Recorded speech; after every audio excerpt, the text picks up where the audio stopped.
澳門1億嘅商鋪，如果係你，會做啲咩投資？可以考慮開一間超越健身生活方式與第三空間，喺25,000平方尺嘅空間裏邊，不僅係鍛鍊場所，更係一個可以辦公、社交、休閒嘅綜合空間。你諗下，將成棟大廈嘅人變成你嘅客戶，如果1500人當中有20%嘅人成為你嘅客戶，按年費1萬蚊計算，你就可以即時收返300萬，再開設埋私教課程，你就已經開始盈利啦。而呢間鋪位於澳門南灣區嘅中華廣場，呢度係商業與旅客嘅人流點。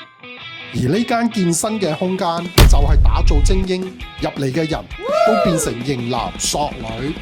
呢個過億嘅鋪位，你估租幾多錢？咁我同業主都熟嘅，益下大家。我這是租30萬一個月，但有人願意租，價格也是可以談的。嗱，除咗做健身房，仲適合各類商業需求，仲可以做超市、銀行等業態。